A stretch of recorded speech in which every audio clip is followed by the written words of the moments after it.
Bom dia a todos. Obrigado pela presença, obrigado pela audiência nessa sexta-feira em que nós celebramos um momento tão importante na nossa história. Guilherme, sem palavras para agradecer a sua presença, a sua participação nesse evento, um presente para todos nós nesses nossos 40 anos. De fato, nos sentimos muito honrados aqui com a sua presença. Eu tenho certeza que todos vão gostar muito, vão aprender muito com esse bate-papo que a gente vai bater aqui hoje, tá? Muito obrigado. Queria começar agradecendo também a toda a equipe técnica que está aqui, que todo mundo que fez possível esse evento aqui para a gente hoje. Infelizmente não pudemos aqui fazer um evento presencial como a gente planejou fazer, né, por conta do momento atual, mas eu tenho certeza que será um evento muito proveitoso para todos nós, tá? Queria agradecer também ao pessoal, nossos parceiros, nossos amigos da Act Investimentos, que possibilitaram aí, fizeram a ponte com o Guilherme, né, o Diogo, o Bruno, todo mundo lá. Muito obrigado, pessoal, vocês são grandes parceiros, grandes amigos, tá? Guilherme, sem mais delongas, cara, brigadão pela sua presença, um prazer enorme estar aqui, você ter aceitado o nosso convite, já mostra que a gente está aí no caminho certo. E eu queria te pedir, começar pedindo para você falar um pouco da sua história. Eu sei que muitos já lhe conhecem, mas num momento de tanta diversidade, tantas crises, ouvir uma história sua que literalmente começou na raça, né, como o seu livro bem diz, essa história aí de fundar uma das empresas mais disruptivas do mercado financeiro, causou aí no mínimo uma grande dor de cabeça para os grandes bancos, né? Então, para a gente é importante ouvir essa história, Guilherme. Obrigado mais uma vez. Bom, prazer em conhecê-lo, André, também. Agradeço o convite, agradeço o convite do Diogo da Act também. Ele é um sócio super importante nosso. Bom, a minha história no mercado financeiro não é muito tradicional, ela é bem diferente das histórias mais conhecidas. Meu pai, minha família não tem nenhum empreendedor, meu pai é médico, minha mãe é artista plástica, e o sonho do meu pai era que eu fosse médico também. Na adolescência eu queria, na verdade, ser tenista, né? Eu adorava jogar tênis. E aí acabei entrando no mercado financeiro porque eu era bom de matemática, eu achava interessante ficar vendo as cotações das ações, e aquilo me atraía bastante. Até que entrei no mercado financeiro super jovem, e aos 24 anos de idade eu estava bem encaminhado na carreira, estava trabalhando em uma corretora carioca que não existe mais, e um belo dia essa corretora teve que cortar despesas. Eu me lembro que umas semanas antes eu cheguei em casa e falei com meu pai, pai, estou preocupado porque escutei alguns boatos no corredor da empresa que vão cortar pessoas lá na companhia. E ele falou: Guilherme, fique tranquilo, que bons executivos nunca são mandados embora. E aí 2 semanas depois eu cheguei em casa demitido. Então foi uma derrota muito grande, não só comigo mesmo, mas com meu pai também. E aí eu falei: olha, eu quero fugir do Rio de Janeiro, eu não quero mais ficar aqui, estou com vergonha de mim. E aí fui morar em Porto Alegre. Eu na corretora que eu trabalhava, eu conhecia uma turma de lá, e foi assim que começou a XP Investimentos. Eu aluguei uma salinha pequenininha em Porto Alegre, uma salinha de 25 metros quadrados, eu tinha 10 mil reais no bolso, arrumei um sócio gaúcho que tinha a minha idade, e a minha visão no começo era simplesmente: não quero ser mais demitido novamente, eu até aceito quebrar, mas eu quero controlar a minha própria vida. E aí a gente montou um business plan que no Excel tudo funciona, né? Você puxa aquela fórmula e em 3 anos você domina o mundo, sua despesa fica sempre estável e a sua receita cresce um pouquinho a cada semana, mas na prática não é nada disso. E aí o dinheiro foi acabando, né? As coisas não foram dando tão certo, até que o dinheiro acabou. Eu tinha um carro que eu tive que vender, e aí depois eu estava praticamente quebrado novamente. Eu diria que ali foi a fase mais difícil da minha vida empreendedora, que foi quando eu me vi sentado na escrivaninha de casa. Eu morava num kitnet. Falei: caramba, vou ter que fazer meu currículo novamente, vou ter que voltar a morar com meu pai de novo. E foi ali, e foi na semana seguinte que a gente teve a visão que mudou a nossa trajetória. Foi quando a gente entendeu que, por sermos tão jovens e tão inexperientes naquele momento, isso há 20 anos atrás, a gente não podia convencer as pessoas a virem investir com a gente tinha que convencer as pessoas a virem aprender com a gente. E a gente lançou um curso que ensinava as pessoas a investirem em ações, e aí esse curso era feito no salão de fichas do prédio, então não custava nada.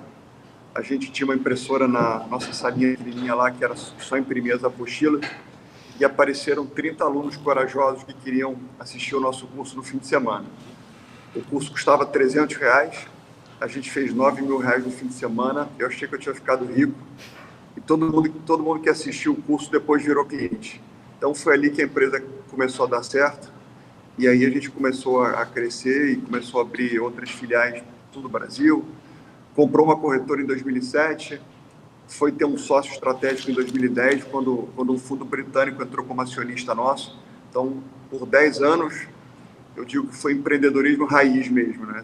A gente investia no mês seguinte, se o mês anterior sobrava dinheiro. E depois que esse fundo britânico entrou, ele aportou R$100 milhões no caixa da companhia, e a gente aumentou a nossa autoestima, a gente aumentou a credibilidade da empresa e continuou crescendo ainda mais. Depois entrou um fundo americano como acionista em 2012, a gente seguiu crescendo, seguiu consolidando concorrentes nossos, a gente comprou mais de 10 concorrentes durante 5 anos, entre 2010 e 2015. Em 2017, a gente abriu capital na Bolsa Brasileira e acabou que a gente fez uma aliança com o Banco Itaú. Eu sei que aparenta ser um pouco contraditório, né? Afinal de contas, a gente compete contra os bancos, né? Mas a gente achou que era estratégico ter o Itaú como acionista minoritário nosso. Afinal de contas, a gente trabalha com credibilidade, e ter o maior banco do país como acionista nosso, sem nenhum tipo de interferência, era uma mensagem muito importante para o cliente que poderia investir com a gente, né? O Itaú nos deu, naquele momento, um cheque de 6,5 bilhões, e o que a gente queria era que o cliente enxergasse, né? Se o Itaú nos deu um cheque daquele, por que a pessoa que está investindo no Itaú, no Bradesco e etc., também não vão investir sua poupança com a gente? Então, a gente cresceu ainda mais. E, por fim, ano passado, a gente fez o nosso IPO na Nasdaq, que foi quando a gente achou que tinha chegado o momento de fato, ser uma companhia listada, e a gente acabou optando por abrir capital na Bolsa Americana, porque a gente queria se conectar aos principais investidores do mundo, e acabou que a oferta foi um baita sucesso, e a gente está super confiante com o que a gente vai construir nos próximos anos. Por mais que a gente tenha crescido muito nesses anos todos, o sentimento da empresa é que a gente só está começando e que a concentração bancária no Brasil ainda é uma oportunidade enorme, né? Hoje em dia, são mais ou menos 10 trilhões de liquidez investida no Brasil, e 90% disso dentro dos bancos. E os bancos não são estruturas que são focadas no cliente, são muito mais focadas no produto. Então, a gente chegou até aqui porque o nosso objetivo é ser focado no investidor. E com isso, então foi por isso que a gente veio ganhando cada vez mais market share, mas o nosso market share ainda é muito pequeno em relação àquilo que a gente pretende que vai chegar num futuro próximo. Bom, acabei falando um pouco demais, eu acho, André. Desculpa. Não, jamais. Excelentes contribuições, eu tenho certeza que todo mundo tá se inspirando muito com a sua história, Guilherme. Obrigado. Eu queria que você falasse um pouco quais foram as grandes dificuldades, né? Porque até chegar a um fundo da coroa britânica investir na XP, muita poeira passou debaixo desse tapete, né? Então, a gente sabe que o Brasil é um país um pouco adverso para empreendedorismo, né? Muita dificuldade. Tem a questão da concentração bancária, que você já mencionou, a falta de grana. Queria que você dissesse um pouco qual foi a maior dificuldade que você acha que você passou nesse período e como você fez para superar ela, né? O que você releva como importante para a superação dessa dificuldade? Olha, André, infelizmente a vida empreendedora não é uma linha reta, é um grande zigue-zague, né? Adoraria que fosse estável. E eu sempre digo que é fundamental que os empreendedores sejam obstinados, né? Porque não só os empreendedores, né? Os executivos também, porque são as pessoas obstinadas que conseguem chegar mais longe. Porque você vai tomar muitos tombos ao longo... Acho que a minha tela ficou um pouco torta ou não? Estou vendo ficou aqui um pouco turva. Acho que talvez eu tenha que sair e voltar de novo, André. Só um segundinho, por favor. Sem problema, a gente aguarda.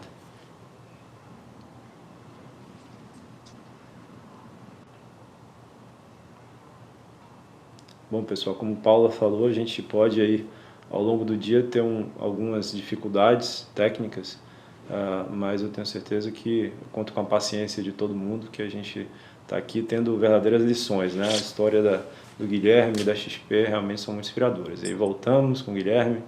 Pronto, Guilherme, pode continuar. Tá ótimo agora. Eu estava falando, André, que as pessoas que chegam mais longe são as pessoas obstinadas, né? Porque vai ter muita dificuldade ao longo do caminho e o desafio é você conseguir sempre continuar acreditando que você pode fazer mais e melhor, mantendo a sua humildade.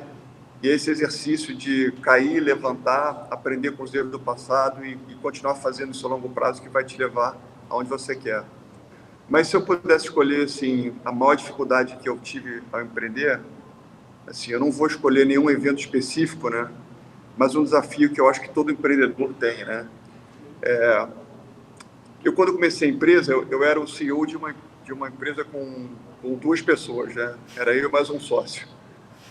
E hoje são 3.500 funcionários, a gente tem escritórios no mundo inteiro. Eu tive que fazer muitas transformações ao longo desses 20 anos todos, né?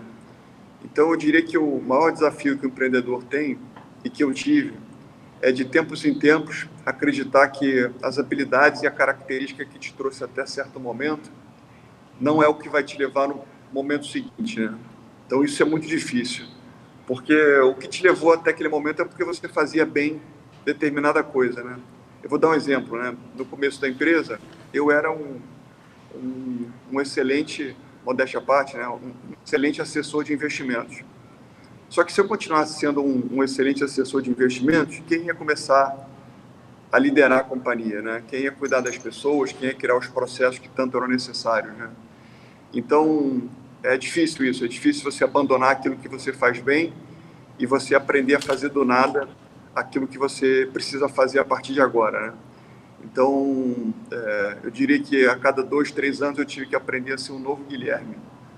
E isso não é fácil, mas ao mesmo tempo isso me deixa bastante motivado, né? Porque você vai aprendendo, você vai evoluindo e fica tudo mais fácil se você tem essa consciência, né? Se você tem a consciência que é assim que a vida funciona, você encara isso com mais naturalidade, você se diverte, e no bom sentido, né? E você vai sendo um empreendedor cada vez mais completo.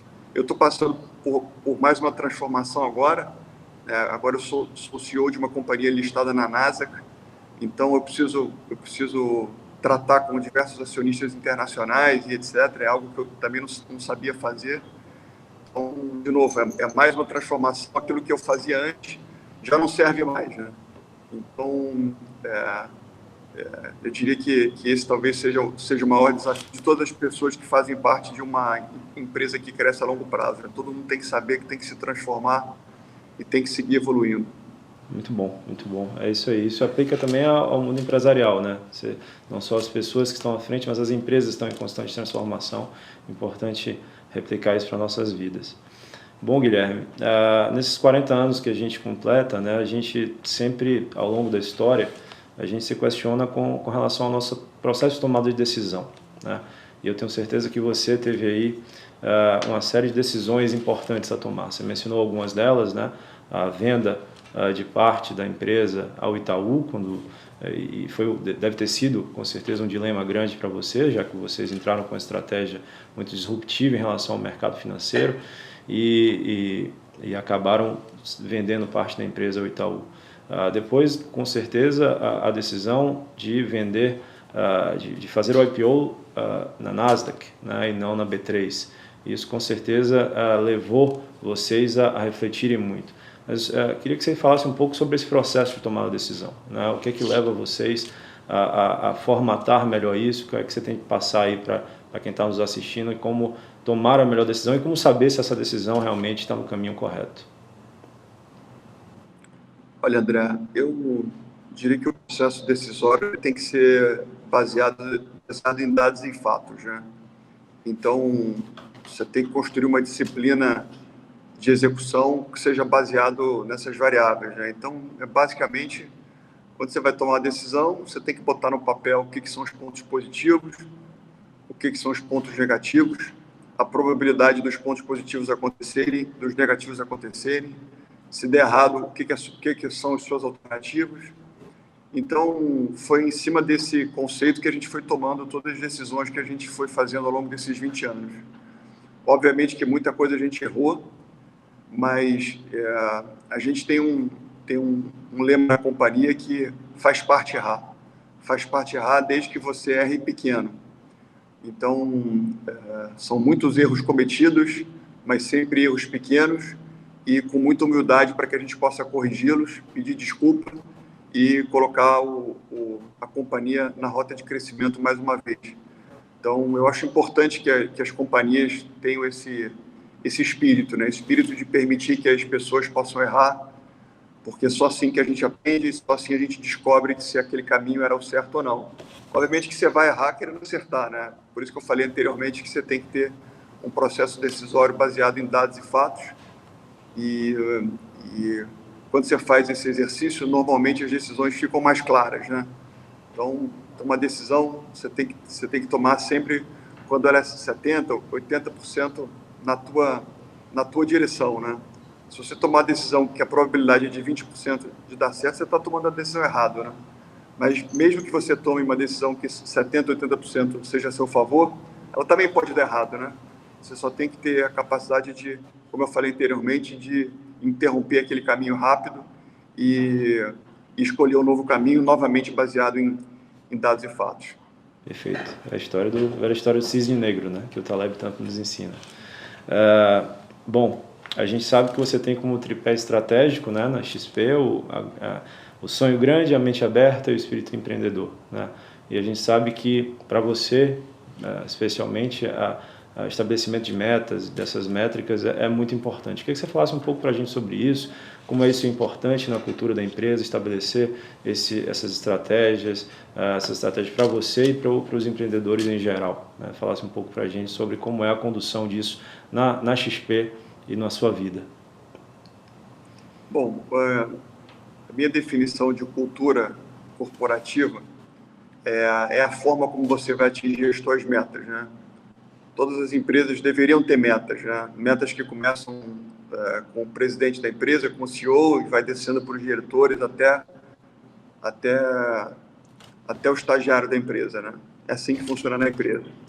Mas você pode atingir as metas de N maneiras, né? Quando você tem uma cultura corporativa forte, você quer que as pessoas atinjam a meta daquela forma. No caso nosso, a gente tem um tripé, como você muito bem comentou, que é sonho grande, mente aberta e espírito empreendedor. Ou seja, desde quando a gente recruta uma pessoa externa, a gente tenta buscar pessoas que também tenham essas crenças dentro de si. Ou seja, pessoas que acreditam que sonhar grande faz elas mais felizes, né? Pessoas que acreditam que dá para transformar projetos impossíveis em possíveis, pessoas que são mente aberta, que convivem bem com pequenas falhas e que aceitem corrigi-las, que não são arrogantes, que mudam de opinião com velocidade, sempre baseado em dados e fatos. E, por fim, pessoas que são empreendedoras, né? Que não ficam simplesmente apontando falhas, mas que vão lá e trazem solução.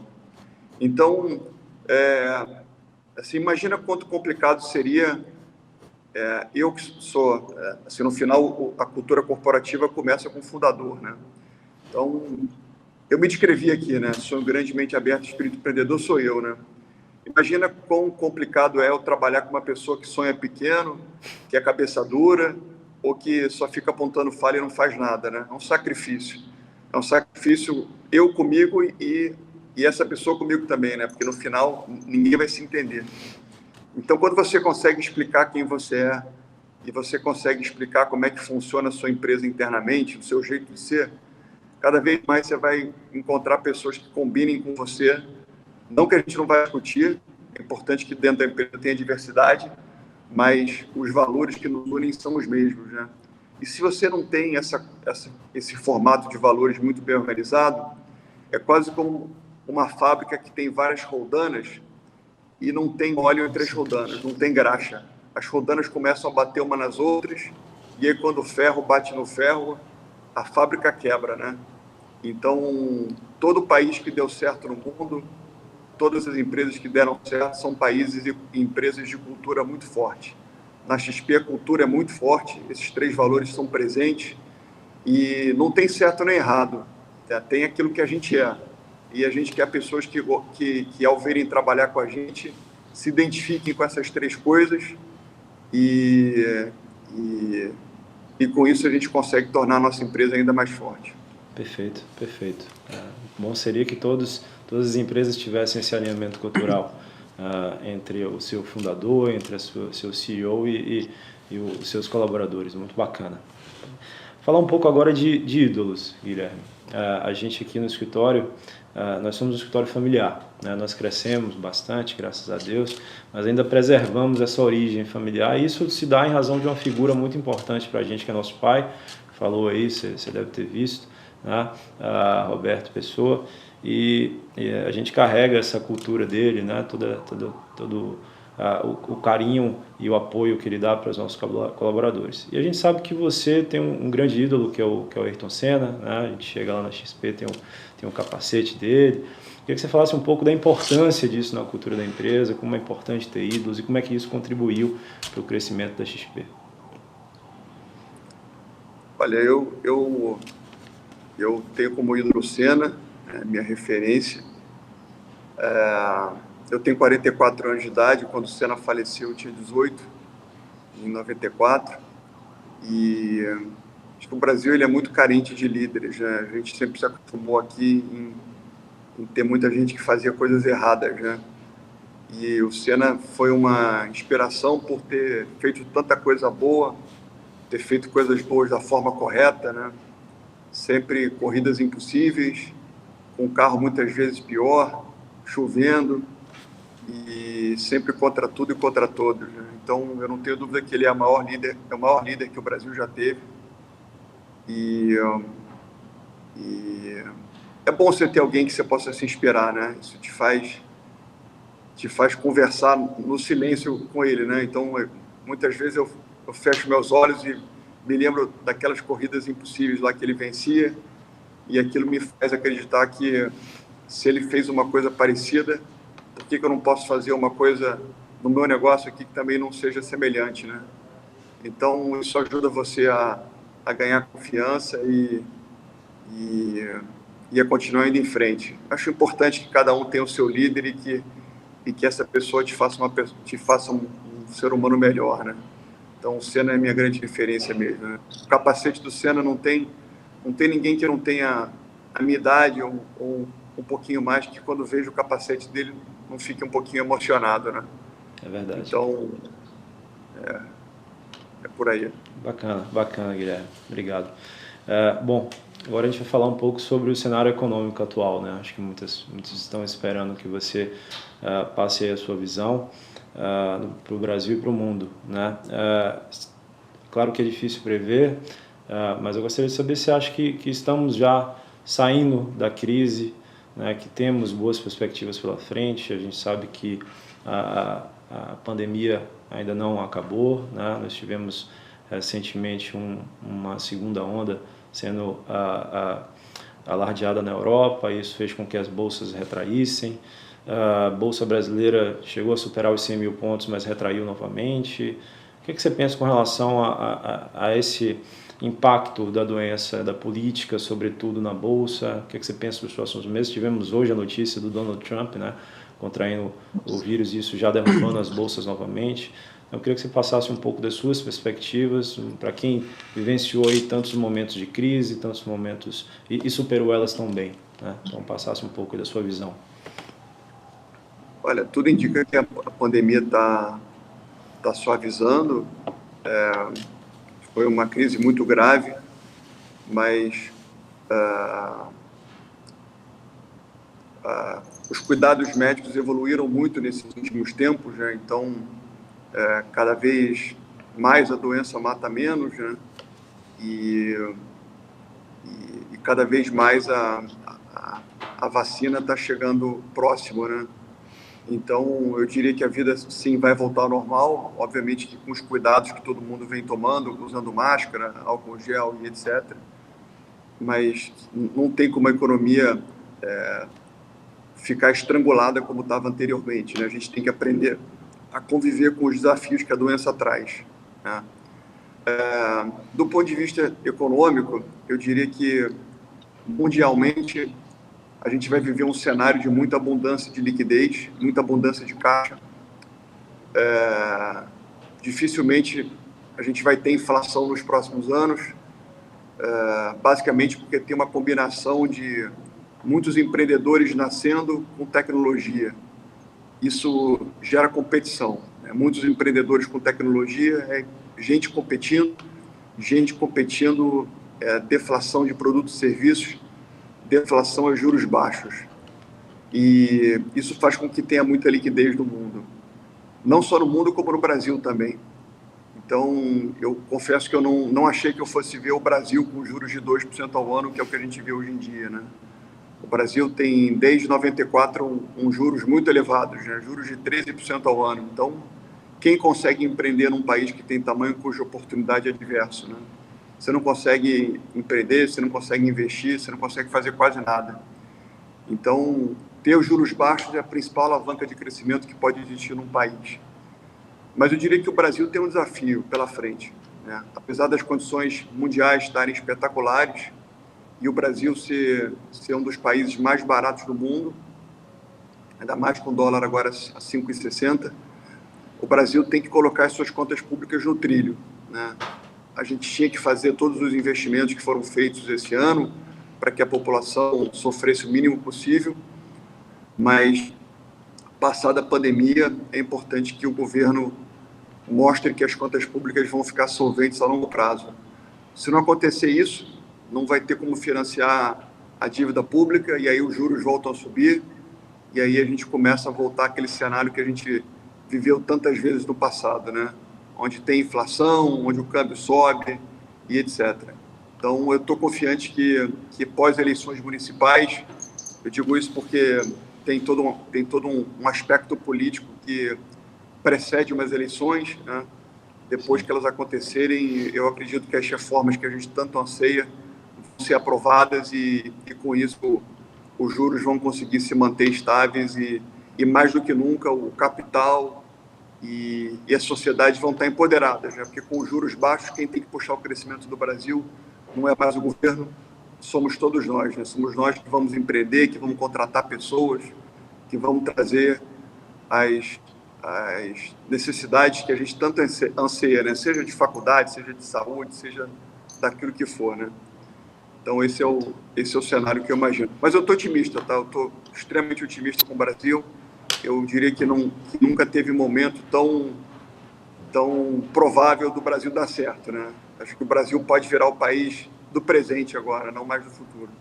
Tomara, tomara. Essa taxa básica de juros realmente baixa estimula o investidor a buscar empresas com as quais ele confia, que traz resultado, né? Sai do rentismo. Então, isso realmente se mantendo, como você bem disse, realmente traz um cenário muito positivo para a economia brasileira a curto e médio prazo. Bacana ouvir isso, Guilherme. Obrigado. Ainda sobre essas questões mais atuais, Guilherme, trocar num ponto, queria que você falasse um pouco sobre a decisão que você tomou, né, e foi bem divulgada, da transformação do modelo presencial para o modelo home office, né, mas meio que de forma definitiva, né, esse novo normal que todos propagam bastante, né. Falasse um pouco da Vila XP, né, que você está criando, muito bacana a ideia, e sobre o que tem se falado também, né, tem se feito contraponto sobre isso, sobre esse modelo home office como uma forma um pouco mais difícil de gerar produtividade, né? JP Morgan recentemente publicou um estudo dizendo que houve uma queda de produtividade dos seus colaboradores. Tem algumas pessoas que defendem um maior esgotamento psicológico. Eu queria que você falasse um pouco o que é que levou você a tomar essa decisão, se você ainda acredita que ela é acertada, e como é que você enxerga aí esse cenário para os próximos anos. Olha, André, cada empresa tem a sua cultura, né? E na nossa cultura, funcionou muito bem, né? Somos 3.500 funcionários. Quando começou a pandemia, eu confesso que eu fiquei bem preocupado, porque a gente teve que botar todo mundo em casa. Não foi uma decisão fácil. Foi uma batalha que durou quase um mês. E aos pouquinhos a empresa foi ficando cada vez melhor, né? A gente foi vendo que era possível, sim, trabalhar de forma remota, com mais eficiência e com mais qualidade de vida também, né? Mesmo que a gente ainda não tenha vidas normais, é normal que dentro de uma empresa 70% das pessoas, na média, tenham uma vida mais dura, né? Você não consegue fazer com que todo mundo dentro da empresa ganhe muito bem, né? Você tem que fazer uma meritocracia onde 30% ganha melhor, 70% não ganha tão bem assim. Quando você tem uma companhia como a nossa, que fica em São Paulo, fica na Faria Lima lá, morar ali perto é caro, você gasta muito tempo se transportando, é comum que você gaste 2, 3 horas para se transportar da sua casa até o trabalho, que você more apertado, que você não consiga fazer exercícios durante o dia, não consiga cuidar da saúde, muitas vezes você só consegue ver seu filho no fim de semana. Então, a qualidade de vida é dura mesmo. Então, quando a gente consegue, né, construir uma companhia que a gente quebra certos conceitos do passado e permite que as pessoas possam morar mais afastadas, possam morar no interior, possam morar até em outro estado, e elas consigam continuar entregando mais resultado do que faziam antes, começa a se formar um ciclo muito positivo, né? As pessoas com mais qualidade de vida, com mais tempo, entregam ainda mais resultado, a companhia consegue ter custos operacionais ainda menor, então isso forma um ciclo que a gente gostou muito. Então, eu diria que voltar à vida normal, como era antes, é praticamente desperdiçar uma crise. E uma crise é muito boa, né? Porque você tem que aprender com ela, tem que trazer aprendizados. E a gente vai continuar tendo uma sede em São Paulo, naturalmente, mas vai ser muito mais uma base comercial.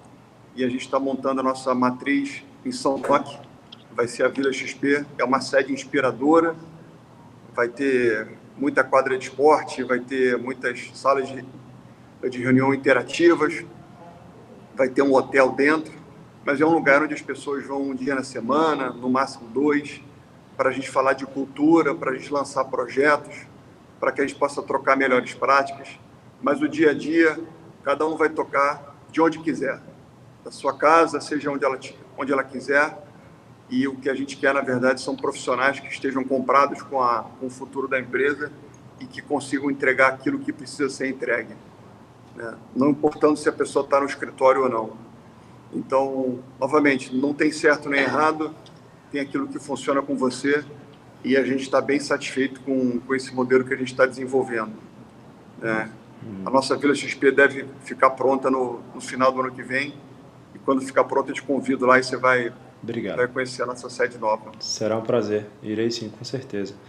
Guilherme, nosso tempo realmente acabou. Eu queria mais uma vez agradecer a sua presença, um presente para nós nesses 40 anos. Tenho certeza que você inspirou muitos que estão aqui a seguirem empreendendo, a seguirem construindo um caminho de sucesso. E eu queria que, por último, você deixasse uma mensagem para quem eventualmente esteja passando por um momento de dificuldade, de crise, né, para superação, porque a sua história realmente é muito inspiradora. Obrigado mais uma vez. Olha, minha mensagem final o Brasil é um país cheio de oportunidades. Opa, minha tela ficou torta aqui de novo, né? Saiu um pouco. Calma aí. Deixa eu... Meu som está aparecendo, André? Está aparecendo, você está saindo seu som. Voltou. Então, acho que a minha mensagem, eu vejo que nós brasileiros sempre reclamamos muito do Brasil, né? E eu fiz uma frase há um tempo atrás que até apareceu na imprensa, né? Se eu fosse um extraterrestre e chegasse na Terra e tivesse uma arma na cabeça e tivesse que empreender em algum lugar, eu empreenderia no Brasil. Porque eu sei que o Brasil tem uma opção de burocracias e etc., que até vem melhorando bastante nesses últimos tempos, mas o Brasil é um país que falta tudo. né? É um país, e se você quer empreender aqui, você vai querer empreender onde falta, né? Se você for empreender em São Francisco, nos Estados Unidos, se for empreender na Europa, na Ásia, lá já tem tudo. Então, mais do que nunca, é o momento da gente acreditar no Brasil. As condições econômicas estão as melhores possíveis e a gente tem que enaltecer as nossas qualidades e trabalhar para que a gente possa ser protagonista do Brasil que a gente quer construir. Então, eu não pretendo nunca ir embora do Brasil. Tenho muitos amigos meus que moravam fora e estão voltando. E eu acho que é assim que a gente faz um país cada vez melhor. Então, essa é a mensagem que eu deixo. Obrigado novamente ao convite, André. E agradeço ao Diogo da ACT novamente também. E a gente se encontra pessoalmente assim que possível. Com certeza, será um prazer, Guilherme, mais uma vez obrigado, um abraço a todos. E eu devolvo agora para a Paula, nossa apresentadora, para que continue com o nosso evento. Um abraço, Guilherme.